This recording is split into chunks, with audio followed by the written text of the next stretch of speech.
Are you a church leader trying to navigate the tension of doing ministry both online and in person? Welcome to the Bricks and Clicks Church Leadership Podcast, a podcast where church leaders and ministry experts share ideas, solutions, and experiences about making church work both in person and online. Meet the hosts of Bricks and Clicks, a Brit and an Aussie who became friends in their efforts of making churches irresistible. Duncan Banks lives just outside London, England, and Jason Perkins lives in Brisbane, Australia. Without further ado, here are your hosts, Banksy and Perko. G'day everyone, and welcome to yet another episode of the Bricks and Clicks podcast. This is Perko, one of your co-hosts, with my good friend Banksy in London, England. London, England, how are things today, Duncan, for you guys over there? Weather-wise, COVID, you just give us the rundown before we introduce our great guest that we have on tonight. You see, Jason, I'm looking at the news and, I'm seeing what's going on in Australia, and you guys have just got freedom to move around and do what you like. In England, we are locked down. We've been locked down since Christmas. You can only go out of your house if you want to, go to the store or walk around the block for 10 minutes. That's it. Otherwise the police come and lock you up again. So we can't get out, and we've been like it since Christmas. It's now the middle end of January, and we're going to be like this till March, potentially April. So to be honest, it's not great. So by the time March comes around, we would have been doing Zoom church and YouTube church for virtually 12 months. And none of us pastors ever signed up to do pastoring like this, so it's been a nightmare. We're in the midst of a nightmare, but God is still on his throne. We're still hopeful, but to be honest, I know it's not a fun answer, but to be honest, we're exhausted, we're tired and a little disappointed. So it's kind of tough right now. So we look in sheer jealousy of you guys that are going to the beach and eating at restaurants and going to cricket matches, even though your team lose. And, we look in awe and wonder at what God is doing in Australia and wish he would come and do it over here, really.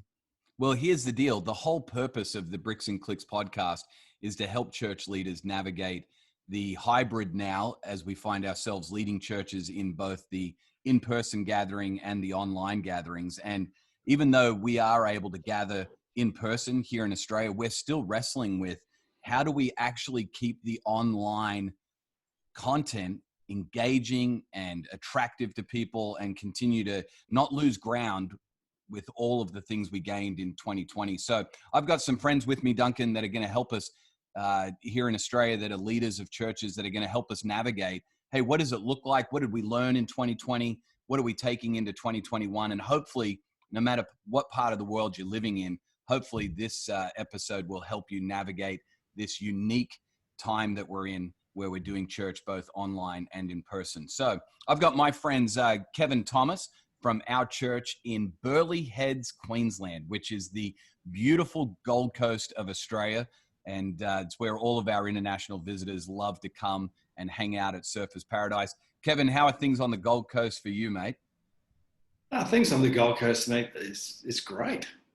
Compared to, I'm just listening to Duncan, I'm thinking, man, we are just so blessed. I mean, it's still frustrating because of the fact that the COVID restrictions are still there, and we got to still deal with numbers, and we got to deal with registrations, and how do you put these people on the floor and then get them not mixing areas. So we still got that to deal with it.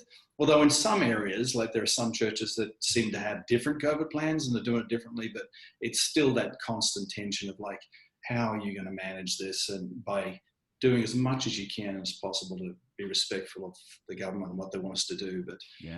But all in all, and compared to when you're hearing what's happening around the world, we are incredibly blessed. Yeah. But I understand what Duncan was sharing about the exhaustion component of it. Everybody I speak to is just exhausted. Yeah.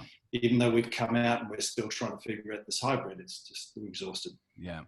And just a little bit north of Kevin on the Sunshine Coast of Australia, which, by the way, for our listeners, the Gold Coast is where all of our international visitors go because they do have great beaches. But the reality is the secret place of all Australians is the Sunshine Coast. We don't tell people from overseas too much about it. We let them go to the Gold Coast.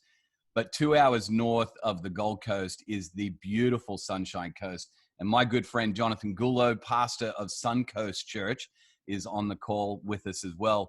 Jono, how are things on the sunny coast, mate? And How are things in your household with a brand newborn baby as you navigate leading a church as well? Yeah, apologies right from the get-go. I can hear my 5-month-old screaming her lungs out upstairs. And we're in a pretty small townhouse, so she might join us. Yeah. Just preparing. Mate, it's interesting.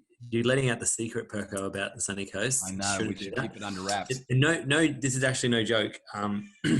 People are flocking to move here. It's people are exiting the cities from all around Australia. People are recognizing that just the conundrum of COVID is not going away anytime soon. And so people are recognizing cities might not be the most attractive places if you have the option to leave.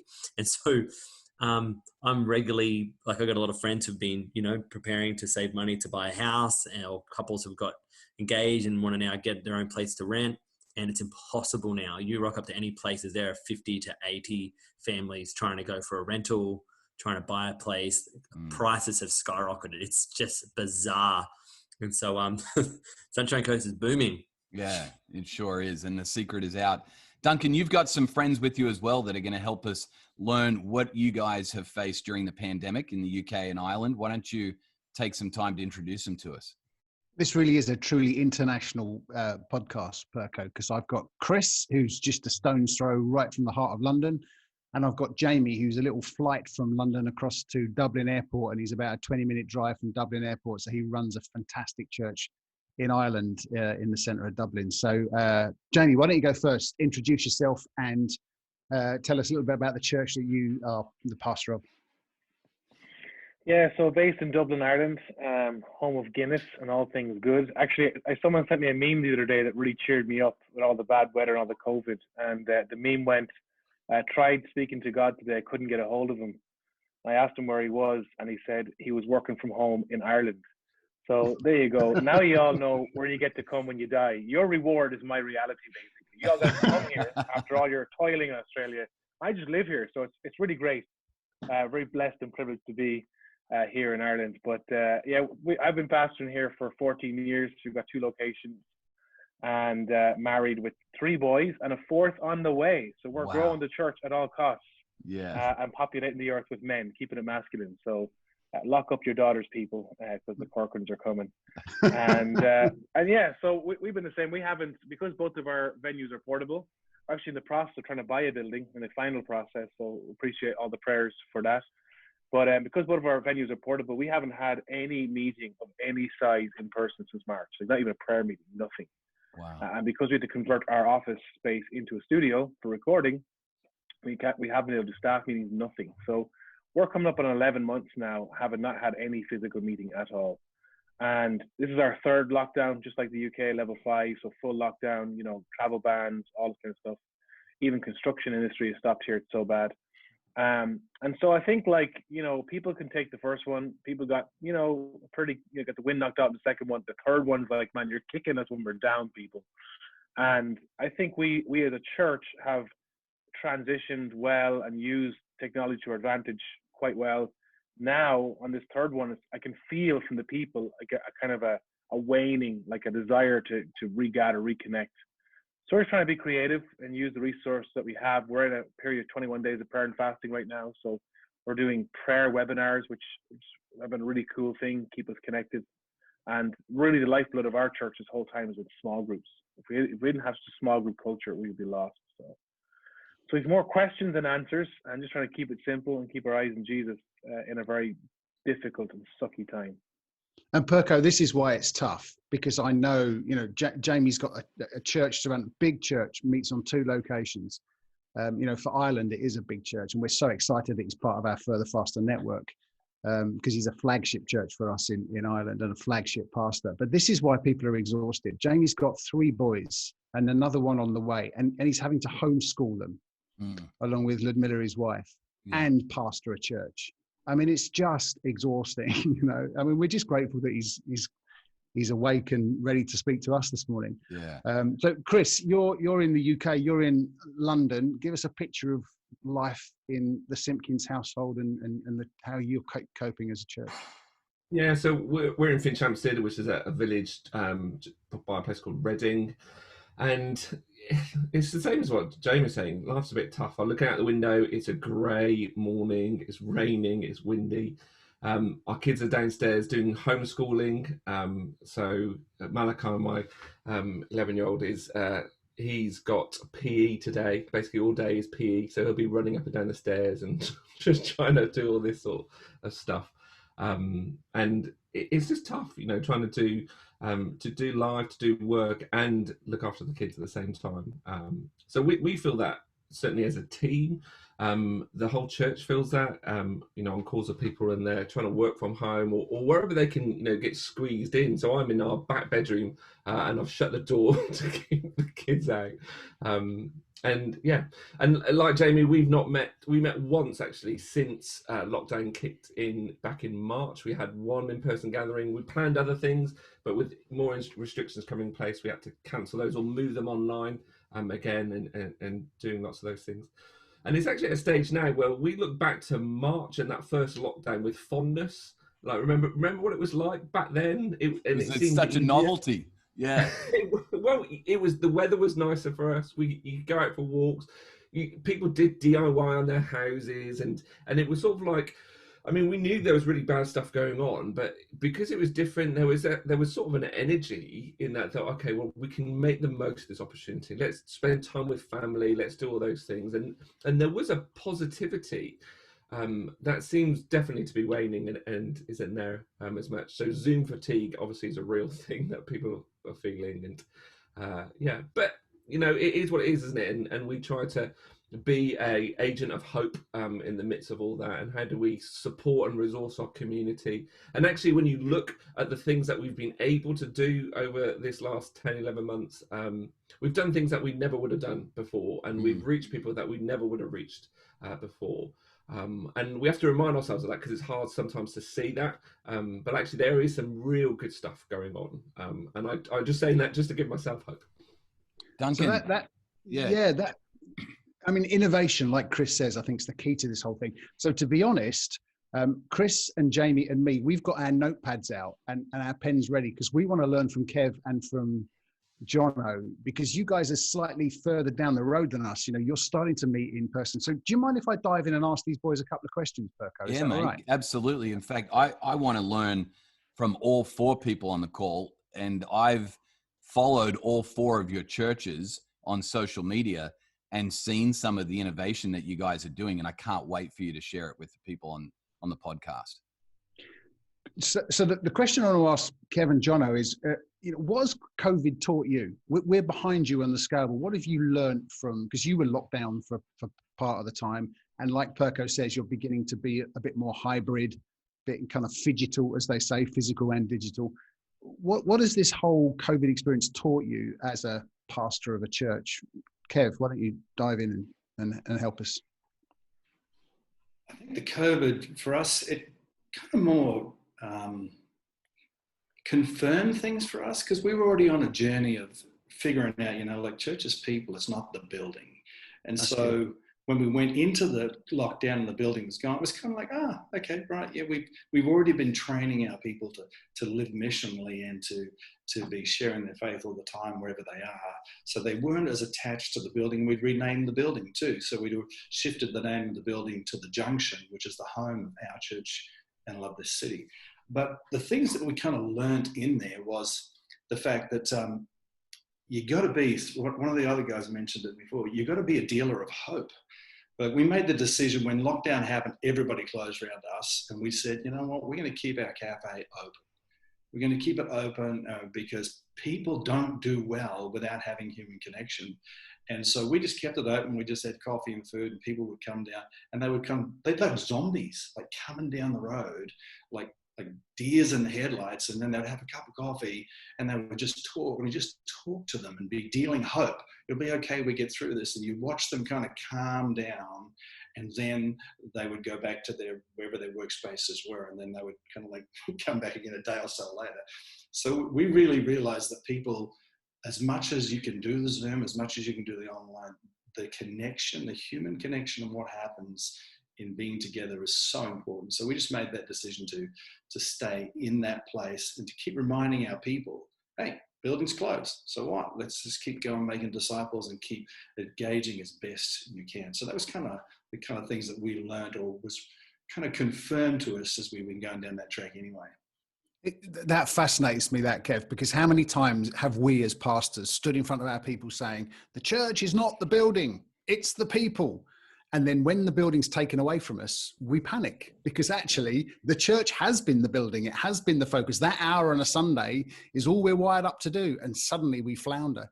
So that's so helpful. Jono, what's COVID been teaching you? That's an awesome answer, by the way, Kev. That's learning lots from you, mate. I think teaching me has been that the small things are really the big things. And I mean, Kev just used the term of agents of hope.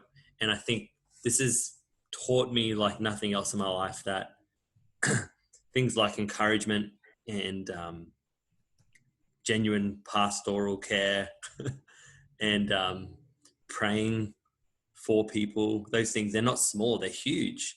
And it's what we deal in. And I know we've always, before even COVID, I call it the BC days, the BC era, before COVID. I love that that. one's for free. You know, we knew this, and we're always finding creative and engineering ways, you know, to do that. But since all the bells and whistles got taken from us, it just taught me to an incredible degree. Things I've been able to give people hope and encouragement, to strengthen people's faith, you know, lift the downtrodden, like those things, you know, they roll off our tongue, but I realize they're huge things. It's actually what we do. And now the vehicle might be radically different and evolving, but it's just taught me that the stuff we deal in are not small things, they're big things. And to be honest, it's changed my life again. I feel like COVID taught me how to pastor again, not just lead, if that makes sense. Yeah, that's such a helpful answer. And I'm going to get Jamie to pick up in a minute, and Perko, I'm sure, has got some questions. But one of the things that Jamie said to me, which blew my mind, he said to me on a call I was on with him the other day, he said, COVID has been a gift to our church. And it's like, what? How can you say that? And I'll get him to pick up on that later on. But it's the same. It teaches you how to pastor again. It teaches you to come out from behind the pulpit and realize it's about people. It's not just about the programs we put together. And I've really enjoyed following you, Jono, on social media. I mean, hit Jono and his church up on social media, on Instagram, because you get an insight into your family, which feels like, you know, makes me feel like I know you more. But then everything you post about church is full of hope, and it makes it so attractive. I want to be part of it. So, nice. Great job. Duncan, we were recently at dinner with Jono, my wife and I, and halfway through the dinner, my wife says, I hope this doesn't come across unusual, Jono, but you are perhaps one of the most positive people I've ever been around. He constantly is just exuding encouragement and positivity. He's like the Australian version of Joel Osteen. He just can't be negative. There's no chance. He just can't do it. It's impossible for him. So we'd grind him down, Perko. If we got him in the UK or in Ireland, we'd grind him down. You guys had me for almost 2 years. And, Jono, where were you at in London, Jono? I was in Wimbledon. I was based in Wimbledon, so Southwest. Yeah. And you guys did a good job of grinding me down. I'll give you that. That's awesome. Well, Jamie, I follow you guys on social media in Ireland, and although you guys have not been able to gather since March, you have done an incredible job of connecting with people, innovative ways of doing it. I watched your Christmas Eve drive-through and the Krispy Kreme donuts that were given away. And mate, you are connecting with people despite the restrictions. Share with us, mate, what you've learned. And then I'd love it if you just share some of the innovative ideas that you guys have been using to connect with people, even though you can't gather. Sure. Well, I made the mistake of kicking off the lockdown reading Alexander Solzhenitsyn's Gulag Archipelago, which is a book, let me tell you. And but then I started reading Churchill's biography, and of course it was him that said, "Never waste a good crisis." So we're just trying to find positives wherever we can. And Ireland, generally speaking, without a global pandemic, is a pretty passively depressive place. You know, Irish people, when we go abroad, are the party starters. You know, the fun-loving people. They're the people you always want to have at every event, because just turn everything into a fun thing. But here, when you're in it, it can be quite depressing. So I suppose we just trying to be innovative, like Duncan said, and rather than looking at all the opposition, ask the question, where is God given us opportunity? And so the biggest things that we've learned actually aren't so much outward focused church things, but more heart things, just like what Jono was saying in regard to pastoring, and I totally agree. It was a great answer. For me, the big learning has been home is where the heart is, really, more than just, a Hallmark card or a cliche pithy statement. Like, if the home is not well, nothing's well. And so we straight away grabbed that and said as a church, we need to really take some time to build into our homes, our marriages, our kids, our primary relationships. We may not be able to reach the world, but we can reach the 4 or 5 people right beside us, and then the neighbors thereafter. And so it's been great to see so many families in our church flourish as a result of that, and even my own family. That's really why it's been a gift. It's been a gift for us in a sense, because I would have left the country once, twice a month, every month, meetings, all this kind of stuff. And not that I'm not as busy. I am still very busy, but I'm here, I'm present. And a lot of people are. And because we've got both of our locations are in the capital and outside the capital, a lot of commuting goes on, a lot of wasted time on buses, trains, and planes. That's all gone now. Now, on the one hand, it's sad because you can't go on a holiday. But on the other hand, Monday to Friday, we're hearing testimonies of people in our church whose dad is home, whose mom is home. The kids aren't locked up in some preschool all day. And good things happen out of that, So that's been really interesting. We've tried to shape our content in a way that helps that area. So like series on family, series on marriage, and so on and so forth. But we just keep asking the question, what do people need versus what do they want? Again, like Jono said, or should I say the Australian Joel Osteen, the bells and whistles are taken away, and we've always tried to be fairly fluid as a church, quite nimble because of where we are. Ireland's, an interesting place to do ministry, let me tell you. So we realized early on that we, as an outward focused church, like one of the kind of accusations that I would regularly get is that we're too focused on the lost. Like, I'm leaving this church because you guys care too much about the lost, so I'm leaving. That's always been a regular thing in our church. But we realized earlier on that we actually had to turn inwards, kind of more inward than we would be comfortable with or that we're used to, in order to, exactly what Jono said, pastor people. And as we were thinking about SPD and what are we putting out there and what is the content we're creating, we realized earlier on that we need to create content for our people first now, but not lose sight of those neighbors, friends, the world. So create content for our people that they can share with their people. So it's accessible, it has handle, it can be given away, but we need to pastor our people. So we spent the first half of the year like really trying to focus on that and do that well, groups, all that kind of stuff. And make sure our content was hopeful and helpful. Those two things. Like, it's inspiring. You watch and you go, man, I don't know why, I just feel better right now. And then helpful because I actually can take this and put this to work in my real life. So really scrutinizing what we were saying and using our airtime as best as we could. Yeah. And then the latter half of the year is kind of like, we need to do something. We need to do some outreach. And so, looking for opportunities to connect with the community. Sorry, Duncan, go ahead. I mean, correct me if I'm wrong, Jamie, but I think from memory, I remember in your church, you did this brilliant thing because we're all locked down. The only thing we can do is we can get takeaway. You can still go and get takeout. And correct me if I'm wrong, but you did this thing where you encouraged everyone in your church on Tuesday night. What did you call it? Tuesday night takeout or something? And you oh gosh, yeah, takeout Tuesday, yeah. Takeout Tuesday, and they encouraged church members to buy, takeaway Chinese or an Indian or something, or burgers, and buy it for the neighbors and sit. So you just leave it on their front doorstep, and then you go back into your house with your burgers and you sit over Zoom, and you have a meal together. And it seemed to work brilliantly.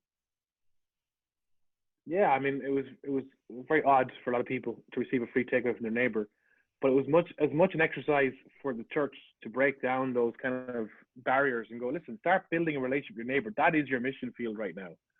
And even my own neighbor, I mean, we just moved house before Christmas, and we spent 6 years trying to win favor and witness to our neighbor. And it was in the course, as usual, the last 2 or 3 months before we left, that like they were in our house having dinner, we were in theirs. They asked me to pray for them as they move. Like, it's been incredible, just how the relationship has actually been accelerated. And it's because of COVID, because again, he's an engineer and she's a teacher. And one of the reasons why it was hard to build a relationship is because we'd never see each other, right? Because they're always gone. And being present, being there, and, their kids, same age as our kids, and then going for walks together and just constant generosity, you know, little gestures, not looking for anything in return, really just built bridges. And so, yeah, we did that. We did another thing where we partnered with a pizza company, and we went to the hospital and the kind of various places, the frontline workers, and just blessed all the frontline workers with pizza. You know, more pizza than they could handle. Our thing is always abundance. The grace of God is abundant. And so even with our drive-through that we did that Perko mentioned, you know, it wasn't just crispy big. We gave them a kind of a goodie bag. Those of you who remember the goodie bag days, goodie bag, Krispy Kreme donut, like a gourmet hot chocolate, like not some cheap, you know, kind, but like Cadbury's, the real deal stuff, people, you know. We gave them all, they had a photo booth with an Instax camera, you know, so one of those Polaroid camera photos of their family. And then we also gave every child a gift that was worth €20. We managed to get for half price with the Toy Story went to. So like there was a story, and I'm going to share this in a video I'm going to do for Duncan and why I think the church still has hope and stuff. There was a moment when his family was leaving, and their hands were so full, these little kids with stuff. They're like dropping the donut, trying to pick up the bag. I just said to our team, that's the grace of God. And COVID can't stop that. Yeah. COVID can't stop the good news of the gospel getting out. It's the abundant grace of God. So we're just trying to find opportunities like that, practical ways that we can reach our community. I love it, Jamie. We're over here taking notes. I am anyway. Hopeful and helpful. I'm writing that down and remembering that every time I get up to share a word or shoot a video. Simpkins, mate, you have a while ago done something similar to what Kev and the team at our church did, where you essentially, your building was not just the church. It's a community center, straight up partnership with your town and the government in your town. Talk to us about how that shift prior to COVID has helped you guys be innovative during this season of COVID and having that community focus to begin with prior to the pandemic. Yeah, so we built back in 2010 a community centre, so it's called the FBC Centre, and it's not a premises. We didn't build it to give us better premises. We built it as a tool to reach out to the community and to demonstrate God's love. That's the phrase that we used over and over again. And it's got a cafe, a library, a sports hall, a children's centre meet in there. We've got rooms that we hire out to community groups and all that sort of stuff. And in a pre-COVID world, each week we'd get about 3,000 to 3,500 people through the doors who would often come back week after week because they're going into regular activities. And we built that because our focus is outward. You know, it's not about being inward looking, but that did become a massive model for us on how we did ministry. And pretty much since March, it's sat empty. We've opened it at times, and people have come in, and I think we did get back to 50% of its usage of hirers and those things. But at the moment, it's sitting dormant and sitting empty. And to be honest, that having that didn't necessarily help us in thinking that we're not, the church isn't the building, because it's a massive thing. It was over £5 million that we paid to build it. We have a load of staff who are focused on running it. So a big part of who we are is wrapped up in that building. So that has been a challenge for us, trying to figure out, you know, we are more than the FBC Centre, and also that we're more than Sunday, because again, it's the place where people would come to gather on the weekend.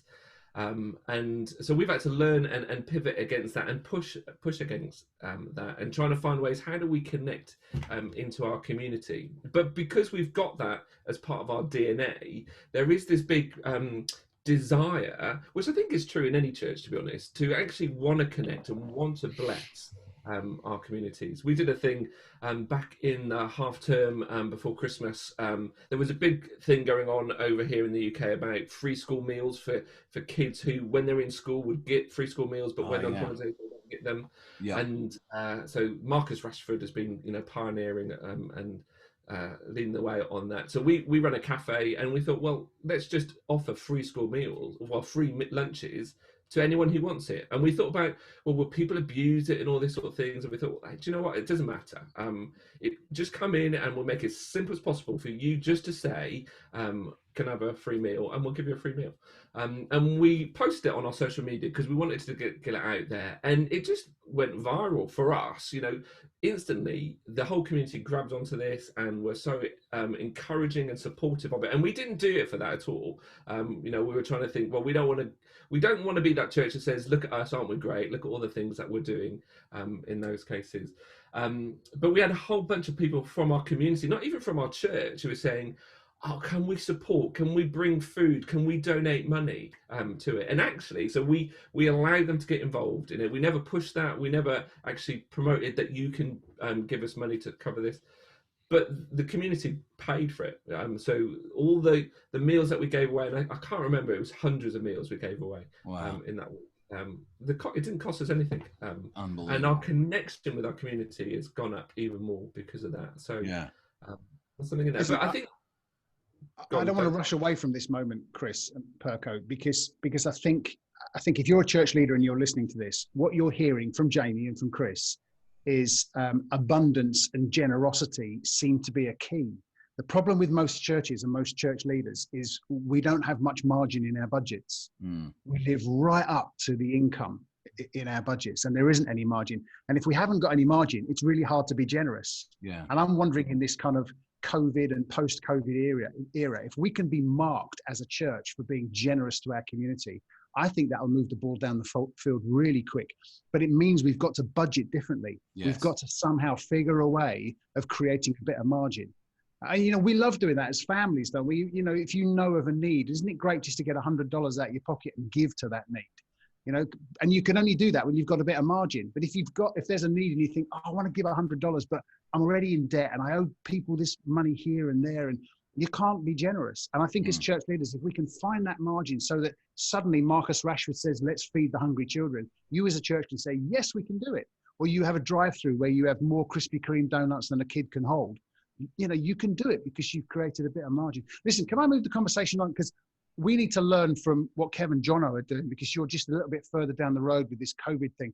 I am fascinated, Kev, absolutely fascinated about how you have re-engineered your Sunday gathering around a chat show kind of environment rather than the normal church service. Could you explain your thinking behind that and exactly what that looks like if I was to turn up on a Sunday?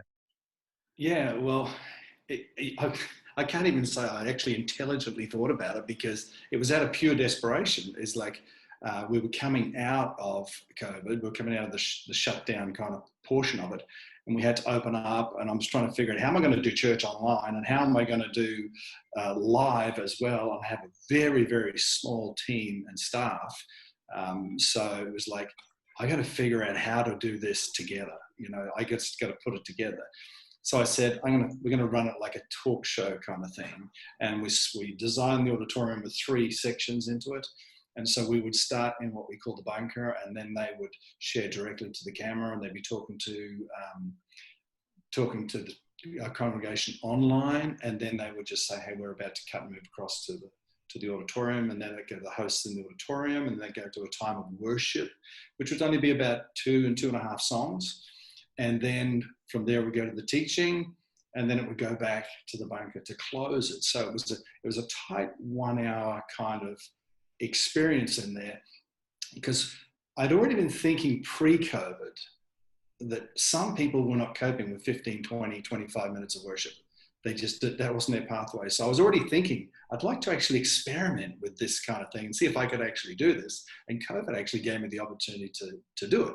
And so we just started the process of doing that, working it as a talk show kind of thing. And then when it closes down, as Perko was saying, once it closes, then we deal directly with those in the room. And then they might have another 15 or 20 minutes worship together. We might have communion, also managing the social distancing and that. So we've been doing that since we came out, and it's been very effective for us up till now. People now are starting to feel a little bit like, well, online's not really fully on and in the room's not really fully on. So I'm in the process right now of just adjusting it slightly again, where I'm going to start church online hosts separately, and that will deal directly with the people online and be looking to how to disciple them, how to move them forward, online, but it'll be set just outside the room, the junction. And then they can actually say, hey, listen, the room's filling up with the junction. I might grab someone out and do some spontaneous things. And then they'll cut to the hosts in the junction. So people then know that they've gone into the room, they're watching the room, which takes a little bit more pressure off having to work cameras all the time, and you can focus a little bit more intentionally in the room. And then we'll do the same thing. We'll cut back. I'm going to split it. I haven't figured out how production-wise they'd do this yet, is a split so that it'll go to the church online host that'll deal once again with, okay, what do you do with this message now? How do we move it forward? Can we help you learn how to do devotions? Can we help you learn how to be living mission? Can we help you start a village, whatever we call our small groups villages, while the worship then carries on. And if people choose to stay online, they can duck back into the final part of the worship. So we're still evolving it, and it's still working, but I'm realizing that I'm having to tweak it now because it just got to the place where people feel like, well, both's not real great. You know what I mean? So we're trying to figure out now how to up the intentionality so they feel like it's top and tail for them. And then in the middle part, we can put more focus on the room while still doing the online. So that's kind of where we're at. Kev, I want to bottle this. Listen, if you're a church leader and you're listening to what Kevin's just said, don't miss what he said here. Forget the mechanics of how he's re-engineering church. But did you hear what he said? He said, we did something different because of COVID, because we realized there were people that were still afraid to come to church and we needed to do something different. But then a few months in, we're realizing that maybe that's not working quite well now. So we're going to make another change. Listen, agility is the biggest thing we need to have as we move forward into this hybrid church. And again, the danger for us as church leaders is we set something up, and that's us. We set it in stone. That's who we are going to be for the next 25 years. Surely COVID has taught us the more than anything, we need to be agile. We need to shift and make changes. When we first went into lockdown and we started doing YouTube church, we were changing every week. We were doing something and realizing it wasn't working and changing it every week. We were never doing that pre-COVID. And I think as we start to do the hybrid thing, let's evolve it. Let's do some honest feedback. Let's see what works and see what doesn't, and change it around. Kev. Yeah, I just wanted to say, add to that, one of the things we've had to learn to process and deal with is the illusion of control. Like, we often tend to think like we're trying to control everything, and we're like plan in advance with a year. It's like, we'll forget any of that. Like, we're flat out planning advance for a week. It's like it's changing that fast. So we might have we got a series now, maybe the next series, but it's that illusion of control, and that you've got to get back to saying, you've got to trust that God loves his people. He's still leading his people, and you do your best, and God will fill in those gaps. And you've just got to be, as you said, you've got to be agile, and you've got to be willing to try some stuff and just think out of the box. And I think it's really exciting, because for too long, we've all kind of like fell into the routine, and we all do this. Well, now there's a clean slate. Like, have a go, try anything. I just love hearing the innovation of what different ones are doing, and I think go for it. So let's ask Jono, how has it changed for you? What does your church look like now compared to how it was pre-COVID? And Jono, I don't want you to miss the opportunity, mate, to chat.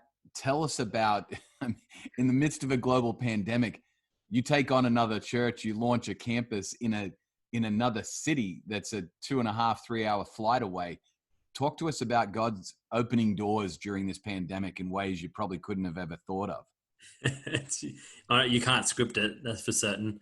We, probably about a month into lockdown, we had the first lockdown that we all remember so fondly. The movement that our church is a part of, they reached out to us, and they knew that my heart had for a long time been in a particular city known as Canberra. Some of you will be familiar with the city, and it's got to be a God thing. And Sunshine Coast, Canberra, two very different places.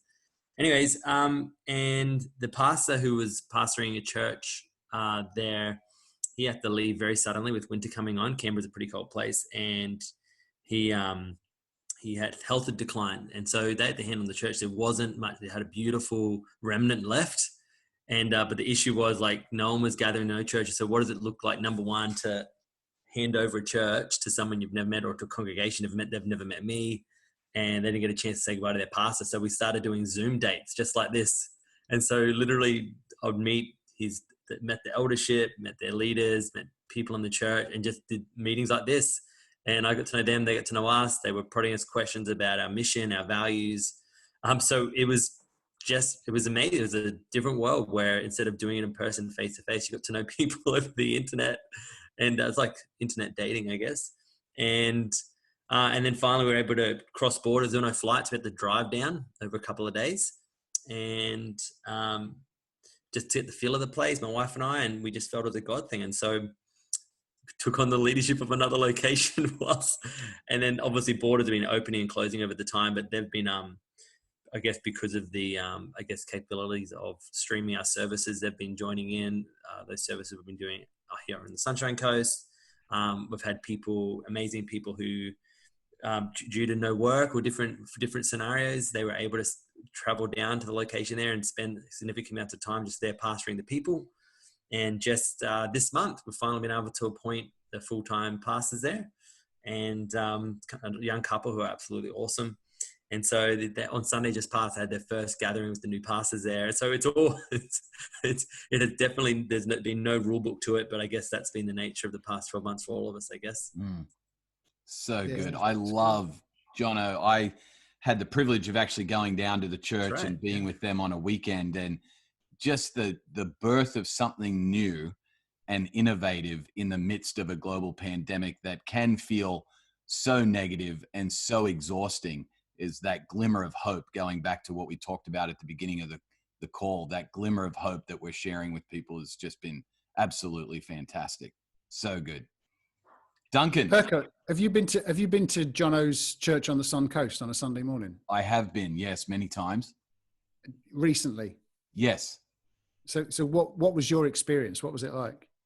My experience is that you walk in and it's a positive, hope-filled environment from the get-go. That is the vibe before you even get into the auditorium, out in the parking lot, before you check your kids in. People are excited to be there. They're hopeful. They're expecting God to show up and do something and to speak to them. And it's that way throughout the entire experience. And afterwards, it's probably honestly one of the most friendly churches you could go to, and one of the most generous. It's just a fantastic experience. And the same is true with Kevin and the team down at our church on the Gold Coast. I've enjoyed going down and experiencing a service and hung around for the post-service worship time as well. And it's just an incredibly hope-filled environment. And not just on Sundays, but throughout the week as well. I've hung out in both locations at their cafes, and that same spirit of hope is throughout the week as well. It's an incredible thing. So how have you guys in Australia coped with, because one of the fears that we have in the UK is that people have got used to YouTube church. People have got used to, whereas before they had to get up at 7 a.m. and come and put the chairs out. And all they need to do now is to walk from the bedroom via the kitchen and a big cup of coffee and sit on the sofa with a bowl of cornflakes and listen to Kev speak, or listen to Jono speak, or listen to Jamie or Chris speak. And it's dead easy. It's quite... And the thought now of having to go back to church and go back to serving, and I just wonder how have you enticed people back when it's been so easy to do church from your sofa? And have you noticed people saying, "Yeah, we might go to church once a month, and the rest of the time we'll catch up online"? And has that changed the dynamic at all? Well, I'll go first. And yeah, it's definitely a reality. We did not have a challenge. Like I was thinking about the building, because we shifted the attachment to the building, so they don't see the building as the church. It's the junction, it's the place, it's the home, it's where we hang out. So therefore, I made an intentional decision as well, against probably what everybody else did with us around here, is I wanted them to know that when I was preaching live in the junction on the morning. Worship was pre-recorded, but the host and us were live, so they knew that we were doing that there. So I felt that actually kept a connection with the building. And because the cafe stayed open, they would still, even during the cutover, drop down and have a cup of coffee and that, and still see. So the vast majority of our people, as soon as we were able to open the doors, they were just so keen to get back. They are zoomed out. They've had enough of it. So, but there are the odd ones that have made the decision. They've actually built some relationships with people close by, their neighbours, because we did the same thing, live mission with your neighbours around there and look after them and love on them and give them a meal and that kind of thing. They built relationships. So they said, you know what, we're going to come to, because we call our services family gatherings. So they said, we're going to come to family gathering once a month. And then the other 2 weeks, we're going to meet in our home with our neighbours and start to reach our neighbours. So great, use it as often as you want to do that. So there's only been a few like that. And then that when, after a while, that kind of balancing out again now. So now they come like twice a month or twice at home. So, but that's only probably 2 or 3 out of our congregation did that. What about you, Jono? Volunteer numbers, engaging people again after being able to come back in person. What does that look like at Suncoast? Yeah, there's definitely been a ton of people that have stayed preferring the online experience, and we celebrate that. And I think even before COVID hit, it was one of the things we felt really strongly to do with the church. Like we invested into a whole bunch of like online streaming capabilities about 6 months before the world went crazy. And so even we're not awesome at it by any means yet, but it was definitely something we started making moves towards. And so we were already celebrating and recognizing that. And it's something I definitely learned from Perco, that people are checking out your church online before they ever walk into the building. So we recognized that was I guess, again, how Perco calls it, a porch environment. And so we started wanting to build that. So we already, I guess, had language that was familiar, you know, in every one of our services. So we do it now. Obviously, we gather live, but we recognize as we welcome people who are new to the building. We, in the same breath, we welcome people who join us online. We celebrate them, and we're very intentional with our language that we don't make them feel like it's a second-rate experience. Like, and for those of you who are lazy at home, we don't use any, you know what I mean? Like, we don't make them feel like we genuinely celebrate it. And the other thing that's really important, like, you know, Kevin, you just said something amazing before about the illusion of control. You guys in the north will laugh at this.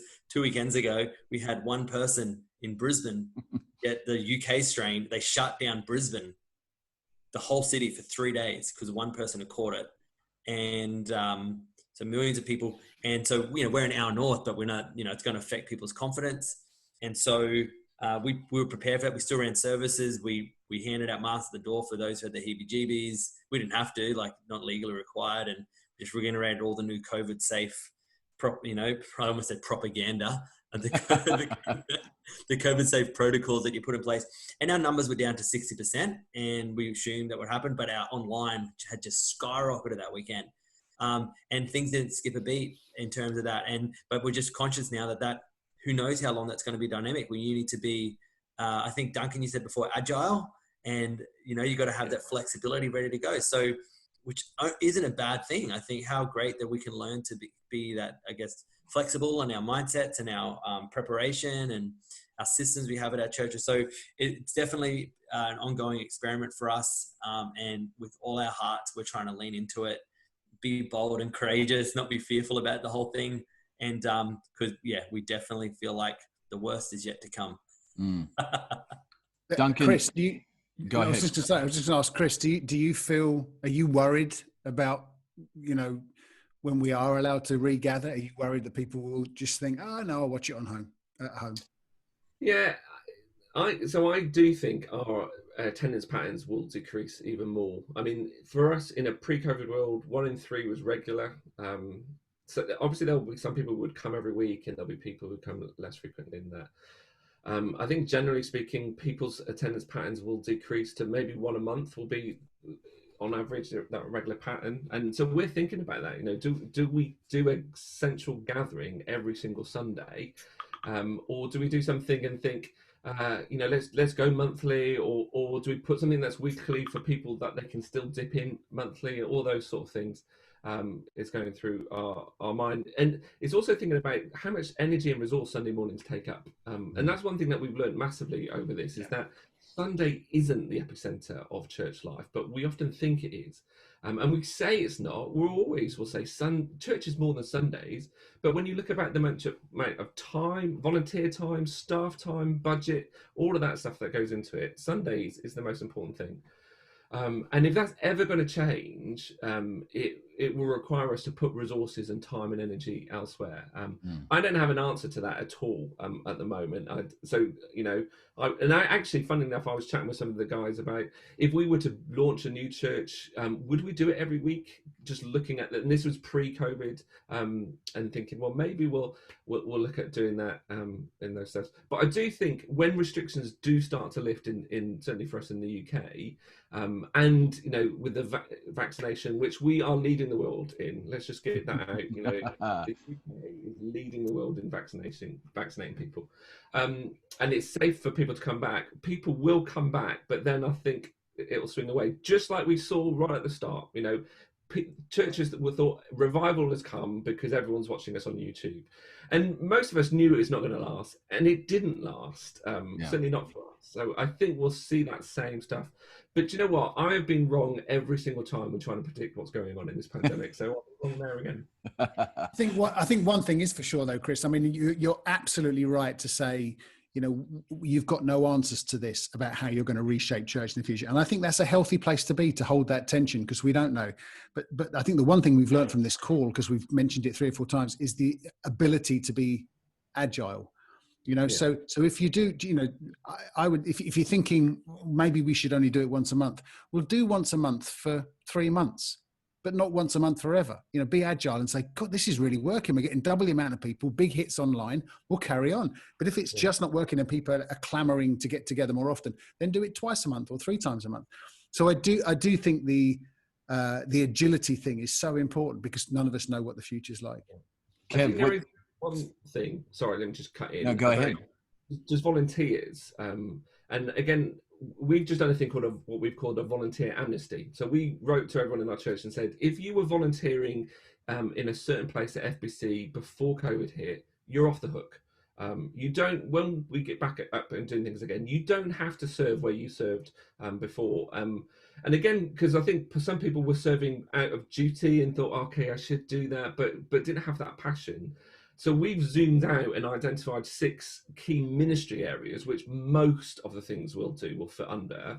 And we're not talking about we're not talking about programs, we're just talking about, so like small groups and guest services and creative teams, things like that. And just try to share the vision, the passion for those things. And I've said to people, we'd love you to be part of this. So jump back into a ministry area that you're passionate about, and for the next 6 months or whatever, help us shape and rebuild. And then when we're anticipating September might be the time when normality, whatever that is, resumes. So again, I'm going to be wrong because I've said that, and then from there onwards, be involved and help serve it in those areas. So how are we helping our volunteer base, or even knowing what our volunteer base is at the moment? We haven't got a clue, but just helping them lean back into that passion and that vision is the thing we're trying to work on at the moment.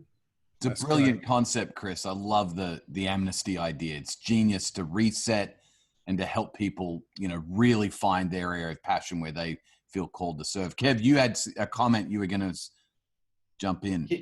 I was just going to say, jump on the back of there about like trying something different. Like a few years ago, I actually went for a Sunday walk and I watched all the people on the beach down there. And I felt the Lord whisper to me, he said, you're living in naughty land if you think they're leaving this place to come and sit in your auditorium.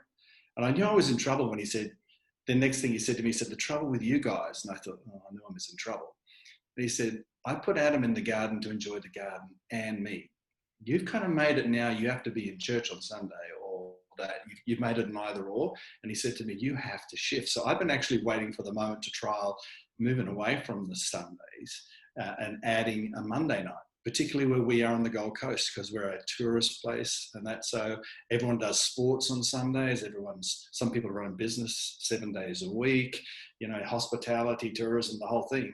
So February 21, we're going to add a duplicate on a Monday night and actually go after those ones that can never, ever do a Sunday and just see what God does. And I think that's the beauty of COVID. Jump out and have a go and just see what happens. You just never know what's going to work. Kevin, it's a great mindset. There's 2 things there. One is, I love this concept that God would say to one of his children, you're living in naughty land, mate. I think that's absolutely genius. Just you've reset my vision of who God is, that he would use that kind of language. I love that. And the second is, we know this, don't we? One of our biggest responsibilities as a leader is to create momentum. And the best way to create momentum is to do something new. And you said it, Kev, to do something different.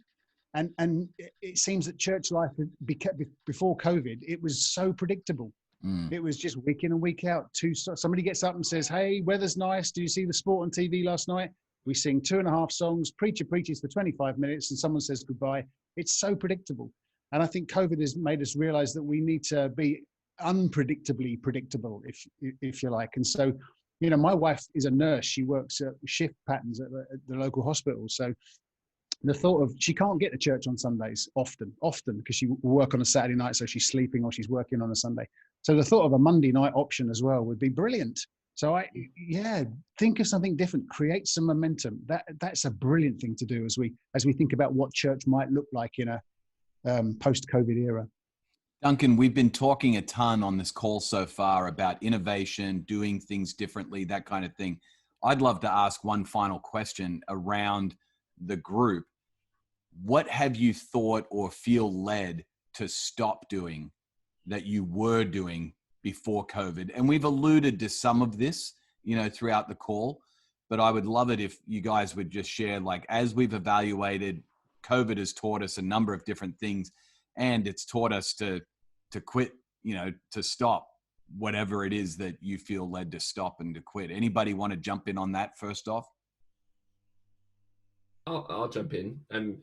We haven't stopped anything, saying we're not going to do anything. You know, we've paused lots of things, but a thing that we have done is looked at our attitudes in lots of those things. So again, trying to think away from programs. You know, we do programs to help us fulfill the vision and the why. So just going back to that, why do we exist? A big thing what we're trying to shift our emphasis with kids and youth and family stuff is moving away from thinking the majority of what we do is about delivering stuff for young people and for kids, and trying to think, how do we partner with parents more? Now, we talked about that all the time, but when we were talking about partnering parents, we talked about getting parents to do the stuff that we were doing with their kids in their room. So thinking about, well, how do we resource families to bring faith to be central to the home, and having conversations? You know, how do we resource parents of toddlers to be able to pray with their kids at night time and get into those good habits and have conversations around the dinner table? So we haven't really identified anything that we're going to stop or we're going to retire, but we are trying to retire some of those attitudes, which will shape the things that we do going forward. That's good, Chris. Anybody else? Kev, you got anything that you guys have just said, hey, that's not going to be necessary in the future? Yeah, we've made the decision, because we used to have lots and lots of meetings, team meetings and things like that. And we used to bring people out all the time, and you only get one because the partner has to stay home with the kids and rah, rah. And we said, you know what, we're not going to bring people out anymore just to pass on information. That's where Zoom is fantastic. For impartation, we're going to bring them out, but let's not just chalk them up. That we can do things much quicker, much simpler, particularly for leaders within that point. So we made the decision, let's not busy our people up. And the other thing is, we became real ruthless is with everything that we're looking at is to say, does it add value? Does it help us achieve our mission? Does this help people love God more? And does it help them love their neighbor? And if it doesn't, look, we just why we bother and why we're doing it. So I guess we became less afraid to shoot the horse that was dead. You know, we should get off it, you know, but it's like, it's already dead. It's just get off it, you know, because people would just go, we're going to keep doing this thing, you know, because grandma started this 2,000 years ago. Well, no, grandma's long gone, and let's let it go. So we become more ruthless like that, to say, you know what, if it doesn't accomplish anything, let's not do it. Yeah, I love that. Isn't that great to stop unnecessary meetings? I mean, wouldn't that be a great result of COVID? I was talking to one pastor in the UK, and one of the things that he's done over COVID, he said to me, before COVID, we used to have a 2-hour staff meeting once a week. And I kept I didn't know what to do with it. The staff kept saying it was boring and unproductive and they wish they could get on with other things. And I didn't know how to improve it because it came around just like a Sunday sermon. Every week I had to prepare for this 2-hour meeting. So he said, we scrapped it. And he said, now what I do is I literally make them stand up. He said, we do a 20-minute every day between 9:30 and 10 to 10. I get them to stand up. You can't sit down on Zoom. Everybody stands up. and you literally go around the room. Perko, what have you got planned for today? How's things? And if you jumped up with some big issue, we'd say, okay, I'll call you later on, Perks. We'll pick that up away from this meeting. But it was just a touch base for 20 minutes every single day, 5 days a week. And then their big staff meeting, they reserved for once a month. Yeah. And he would get guests in, he would prepare hard for it, and everybody looked forward to it. Everything changed because of that. Yeah. So I love that idea of stopping unnecessary things because we've always done them. But the horse is dead. Get off, move on. I love that, Kev. So good.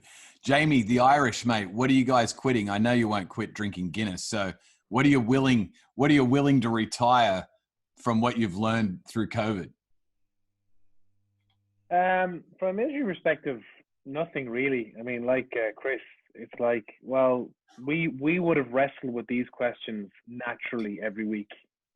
So we kind of had a really healthy process of ejecting things that weren't working for us. It's funny because we actually increased our staff meeting in COVID to a 4-hour meeting, believe it or not, because relationships are the key of what we do.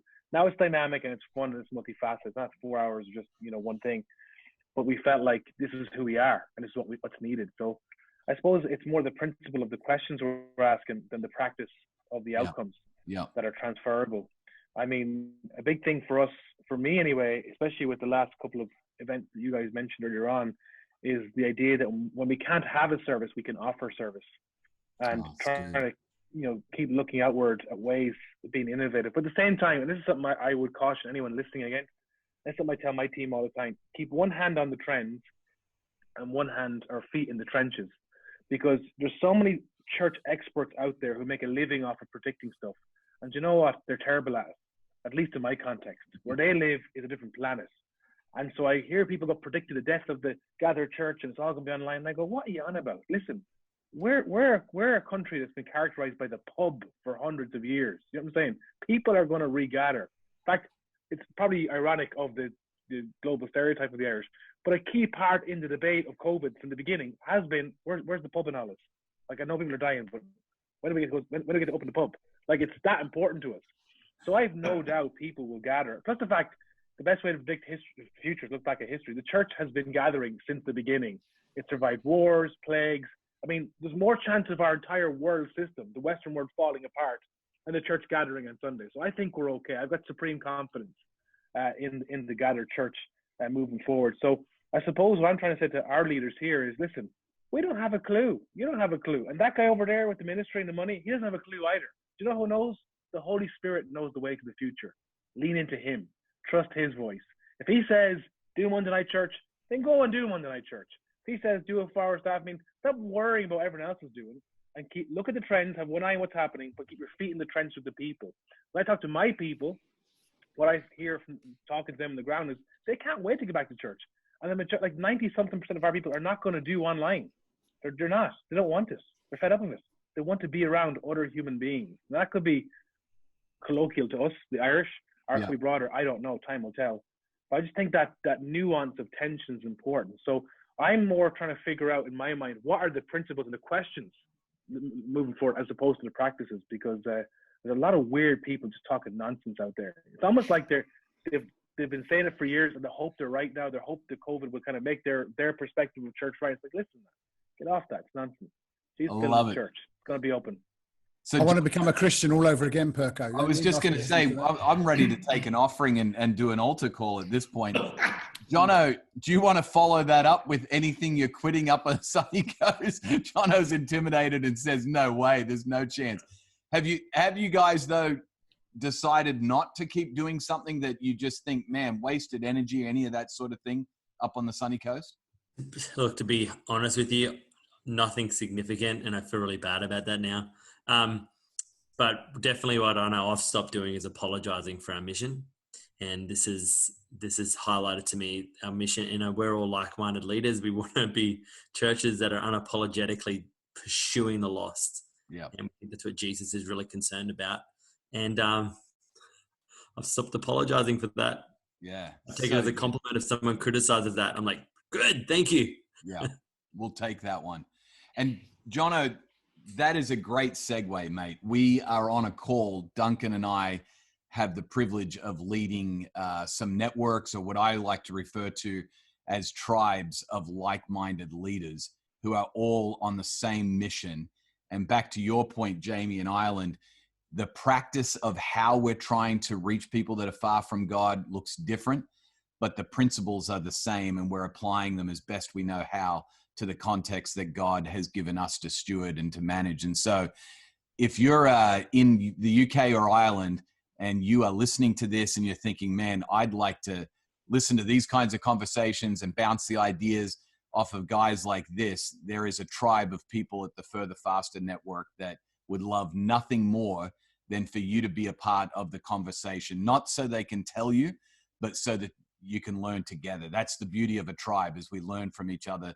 And we think your voice, if you're listening to this, would be valuable in the conversation. We'd love for you to check that out. So same thing here in Australia, in New Zealand.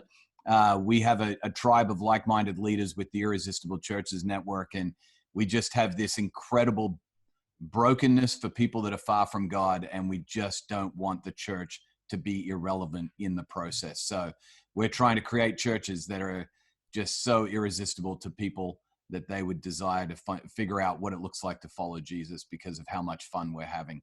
And I mean that. We're having a lot of fun doing it. So, Duncan, any final thoughts as we wrap up the conversation, mate? Just leaning into what you just said, the last thing you want to do as you move into whatever post-COVID looks like is to do it on your own. Yeah. There is something about walking together with like-minded people, and these networks give us the opportunity to do that. And it feels like to me that our Bricks and Clicks tribe are doing this journey with us as well. So please, if you listen to this, let us know what you're thinking. Let us know what questions you have. You go to bricksandclicks.com and interact with us on the socials. We want to help you. We want to learn from you. We want to be a tribe together because we want the church, as Jamie said, to thrive and succeed and to be even more beautiful than she is already in whatever a post-COVID era looks like. So let's not do this journey on our own, church leaders. Let's lean into like-minded people and move forward together. Absolutely. Hey, thank you, gentlemen, for being on the podcast. Thanks for your time. Look forward to hearing from you guys online that are listening to the podcast, because let's be honest, that's where we all hang out all week long. So hit us up online, and we look forward to the next time we get to share another episode of the Bricks and Clicks podcast with you. Well, we hope this episode of Bricks and Clicks was helpful. If it was, then we'd love if you could leave us a review on your preferred podcast platform. If you haven't already, make sure you subscribe to the podcast so you never miss an episode. And if you are leading a church in Australia, the UK, or Ireland, we'd love to help you grow your church by reaching unchurched people. Go to www.bricksandclickpodcast.com and click on your country's flag to find a whole bunch of free resources to help your church go further, faster, and become irresistible once again.